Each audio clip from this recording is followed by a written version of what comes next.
দুর্গাদেবীর কাছে এবার তার মেয়েকে ফিরিয়ে দেওয়ার প্রতিজ্ঞা নিল অহনা। হ্যাঁ বন্ধুরা, আমরা এমন চমক দেখতে পাবো বড়লোক ঘর ছোট বউ ধারাবাহিকের পরবর্তী পর্বে। তোমরা যারা এই চ্যানেলটিতে নতুন আছো তারা কিন্তু অবশ্যই এই চ্যানেলটি সাবস্ক্রাইব করতে ভুলো না। তো চলো বিস্তারিত জেনে আসি। সকলে মিলে যখন খুনসুটিতে মেতে ওঠে, ঠিক সেই মুহূর্তে অহনা মুখ ফসকে বলে ফেলছে, মা আজকে যদি আপনার একটা মেয়ে থাকতো আর আমি যদি সেই মেয়েটা হতাম, তাহলে কি আপনি এভাবে আমাকে দূরে সরিয়ে দিতে পারতেন?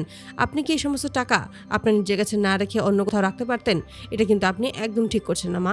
এই বলেই তখন দুর্গাদেবী ক্ষিপ্ত হয়ে যায়। হঠাৎ করে দুর্গাদেবীর এরকম ক্ষিপ্ত হয়ে যাওয়া, রাগ হয়ে যাওয়া, এটা কোনোভাবেই অহনা বুঝতে পারে না। ঠিক তখনই বলে যে, এই সমস্ত কথা তোমার মুখ থেকে যেন আর একবারও আমি না শুনি। তুমি আমার ছেলের বউ হয়েই থাকবে, এছাড়া আর কোনো কিছু হওয়ার চেষ্টাও করবে না। এই বলেই তখন ঘর থেকে বেরিয়ে যায়। এতে করে অহনা একটু অবাক হয়ে যায়। হঠাৎ করে তার মায়ের কি হলো, এমনটা কেন করলো সেটাই কেউ বুঝতে পারে না। ঠিক তখনই বলছে, বড়দিদি কি হয়েছে আমাকে একটু বলবে? এই সমস্ত কথা শুনে মা হঠাৎ করে কেন এরকম রিয়েক্ট করলো। তখনই মেজভাবে কিছু বলবে, ঠিক তখনই বড়ভাবে বলে যে, এই সমস্ত কথা এখন থাক, আমি পরে তোমাকে সবকিছু বলবো। ঠিক তখনই অহনা বলছে, না প্লিজ বড়দিদি তুমি আমাকে বলো হঠাৎ করে মায়ের কি হয়েছে, মা এমন কেন করলেন? এরকম অদ্ভুত ব্যবহার তো এর আগে কখনো মা করেনি আমাদের সাথে। হঠাৎ করে মেয়ের কথা বলায় এমন কেন করলো সেটাই তো বুঝতে পারছি না। কোনো কি ঝামেলা আছে বা কোনো কি ঘটনা রয়েছে? ঠিক তখনই মেজভাবে বলা যাবে, তবে বড়ভাবে চুপ করিয়ে বল যে, তোকে আমি বলতে বারণ করছি তো, তুই যেটা জানিস সেটা চুপ করে থাক, আর কাকু তোকে কিছু বলতে হবে না। ঠিক সেই মুহূর্তেই মিতা বলে ওঠে যে, আসলে না, আমারও কিছুদিন ধরে এরকম মনে হয়েছিল, কিন্তু পরবর্তীতে আমি জানতে পেরেছিলাম যে বড় মার একটা মেয়ে ছিল। এতে করে তখন অহনা খুবই অবাক হয়ে যায়।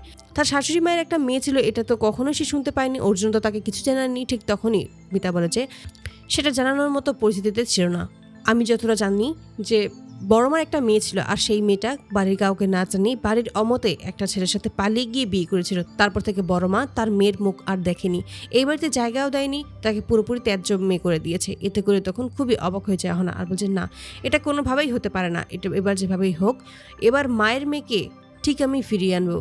তখনই বড়ভাবে বলে যে, এই সমস্ত কথা ভুলেও বলার চেষ্টা করো না অহনা, কারণ এরকমটা কিন্তু মা একদম পছন্দ করে না।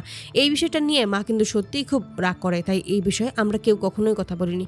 ঠিক তখনই অহনা বলছে, কিন্তু ভাবি এটা বললে তো হবে না, মায়েরও তো এখনও মন চায় তার মেয়েকে কাছে পাওয়ার জন্য। আমি যেটা খুব ভালোভাবে বুঝতে পারি, আসলে একটা মা কখনোই তার মেয়েকে দূরে রেখে থাকতে চায় না। মা পরিস্থিতির শিকার হয়ে তার মেয়েকে দূরে সরিয়ে রেখেছে, কিন্তু আমিও প্রতিজ্ঞা করছি যে আমিও এবার এই বাড়ির মেয়েকে ঠিক ফিরিয়ে আনবো। ও এই বাড়ির মেয়ে, তাই এই বাড়িতে ওকে ফিরিয়ে আসতেই হবে। যতই ঝামেলা হোক না কেন, এক পর্যায়ে দেখবে মা সবটা মেনে নেবে, আর তার জন্যই মায়ের কাছে আমি আবারও তার মেয়েকে ঠিক ফিরিয়ে দেব।